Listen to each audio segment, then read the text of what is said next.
नमस्कार मित्रांनो, जय हिंद, जय महाराष्ट्र. आरबी मराठी संवाद न्यूज मध्ये सर्व आमच्या दर्शकांचं मनपूर्वक स्वागत. मित्रांनो, आज आपण बघतोय की विविध पक्षाचे राजकीय पक्षाचे उमेदवार या चिखली नगर परिषदेच्या निवडणुकीमध्ये उभे येऊन ठाकलेले आहेत. याचं कारण असं आहे की त्यांच्या मनामध्ये या चिखली शहराचा आणि या प्रभागाचा सर्वांगीण विकास करायचा या दृष्टिकोनातून कुठेतरी त्यांच्या मनामध्ये ध्येय आहे. म्हणून झपाटल्यासारखे या ठिकाणी काही उमेदवार प्रभागामध्ये प्रचार करताना आपल्याला दिसत आहेत.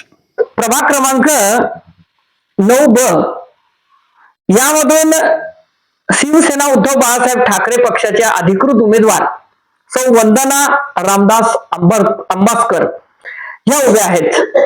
आणि आज उभे असताना त्यांच्या मनामध्ये काय ध्येय आहे आणि काय या ठिकाणी जनतेच्या ज्या समस्या आहेत त्या समस्यांना तोंड देऊन कुठेतरी या ठिकाणी या प्रभागाचा विकास करण्यासाठी त्यांचं एक विजन या ठिकाणी काय आहे हे आपण जनतेपर्यंत या ठिकाणी पोहोचवणार आहोत.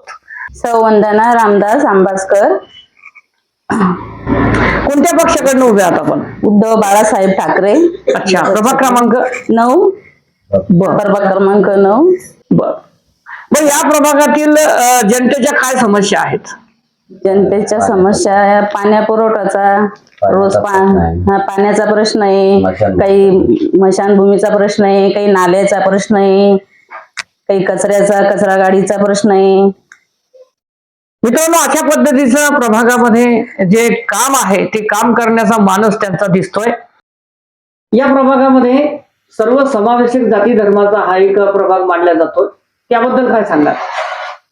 नाही, तर एक सर्व जाती धर्माचे लोक राहतात, पण अगदी सलोख्यानं राहतात, आनंदात राहतात, एकमेकाच्या सुखदुःखात आणि कोणताही सणवार असो एकमेकाच्या आनंदात सामील होऊन प्रभाग असा जोडलेला आहे. आमच्या प्रभागामध्ये बराचसा सुशिक्षित वर्ग आहे. त्यांच्या पल्ल्यांचा सर्वांगीण विकास व्हावा. आम्ही आमच्या माध्यमातून त्या पद्धतीनं प्रयत्न करणार आहे.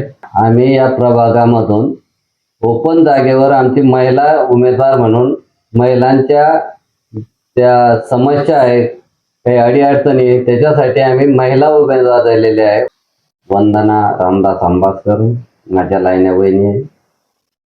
आज तुम्ही प्रचाराचा या ठिकाणी नारळ फोडलेला आहे, त्याबद्दल काय सांगणार? निवडणूक आली तर प्रचाराचा नारळ फोडावाच लागतो. आजपासून आमचा प्रचार सुरू झालेला आहे. तर प्रचाराचा नारळ फोडलेला आहे. प्राध्यापक नरोखा भाऊ खेडेकर यांनी प्रचाराचा नारळ फोडून एक शुभारंभ केला आणि ते सतत आमच्या सोबत रॅलीमध्ये होते.